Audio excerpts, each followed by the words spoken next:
Hi there. Could you introduce yourself to us and tell us what you do for a living? My name is Charlton and I'm a sculptor painter, and as you see tonight I'm exhibiting mostly my paintings. My sculptures are out at the moment at a National Trust property as a nature trail, but tonight is the first real outing of all my paintings that I have in my home, and so far so good. I've had a very good response from all the people that have given me lots of compliments. Yep. Sort of work that I do is oil based on canvas, but sometimes on aluminium, and also on glass. The sort of subject matter I cover simply landscape and portraits.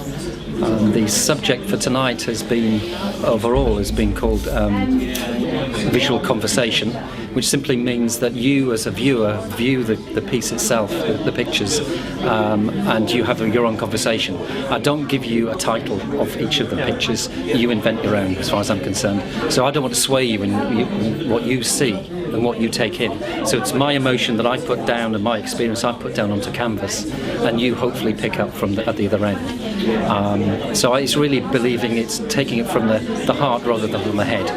And I paint with oil paints. Usually I paint with a palette knife, so I've got a lot of energy. I put a lot of emotional energy, a lot of emotions into it, a lot of direction, and that's the same sort of thing that happens with my sculpture. Yeah. My sculptures are quite rough in most cases in terms of their texture, and I love texture. As you see with my work, it's very colourful, a lot playing with colours, but also in texture, and I think that evokes that sort of that grittiness that comes through. Yeah.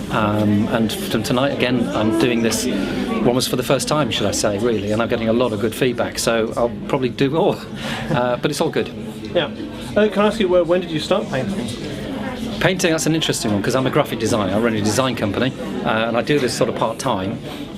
I went to art college, but I did graphic design. I didn't do art. Yeah. So I'm all self-taught in sculpture and in painting. And it was only about 10 years ago that I started to paint and sculpt again when I was about 40. And really, I want to do more, but I haven't got enough room.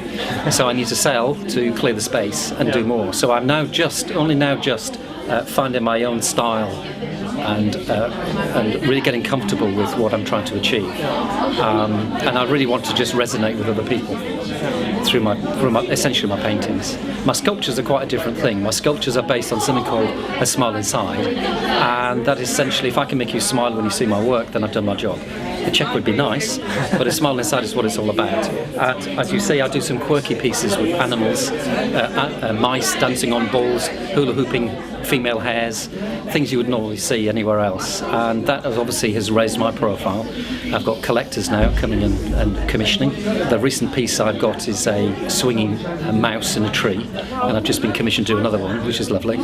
So those people are now delighted. They're going to get a mouse in their garden, at the bottom of the garden, just swinging in the tree, and they can probably watch it from their house, which would be the far end of the garden, which would be lovely. And that to me is a great thrill. And essentially that's why I do it. Do you have any big influences, any inspirations for your painting or your sculpture? Painting-wise, yes. My favourite painter myself is Edward Sago, a great painter, but I suppose I'll go back to someone like Turner. Very much my work, you can pick up a lot of, I think, in the sort of mysterious mistiness, and I love the colours that he uses. So essentially that. Sculpture, not really. I just do my own thing. Yeah. Although I observe, but I just do my own thing. Can I ask you where the penguins came from? Quite a major theme in your drawings as well as sculpture. Penguins are like other animals, like a mouse. People ask me most of the time, why mice? I just say, why not? I just think a lot of the things I do, I think relate to your childhood, and it's almost like reliving that childhood, and that's why people laugh inside at my work, because it's something that I'm used to seeing. And there's a little bit of memory just tucked away there, and just being playful, because that's what I do. I do it to play. I just play, and I know that it will resonate with other people. So when it comes to the penguin, the way penguins waddle, it's that sort of thing, and it's got that R factor. Yeah. And if you have that R factor, I think, in terms of commercialism, that it's very successful. And I've now taken into my drawings now something called Love Penguin, which I'm going to develop. So in the bib, the white bib is now a shape of a heart, and that again, it's got the R factor, and those are doing really well. So is that your next major project, working on drawings, or? No, I'm more towards sculpture. I've got this amazing. I've done a small maquette of a basking hare, female basking hare in chocolate, and I've just approached Cadbury to see whether they'll sponsor me to do for the 2012 Olympics. And I've taken the maquette, photographed it, superimposed it against a real background, and it looks like it's real in a real park. Yeah. So I'm hoping that that's going to come about. So if anything, I'm going bigger. I'm not going smaller. I want to go bigger. Oh, fantastic. So watch the space. Finally, is there any advice you would give young artists who themselves might be trying to? Yes, definitely. I very much want to encourage, without a doubt. I go into schools sometimes and encourage children. It's about igniting that creativity.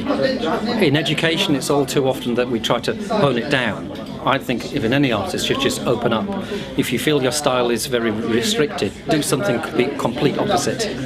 Because that's what I was taught at college, just to open up and just do, even if you don't feel it's right, never tear anything up, never throw anything away, turn the page over and use it again.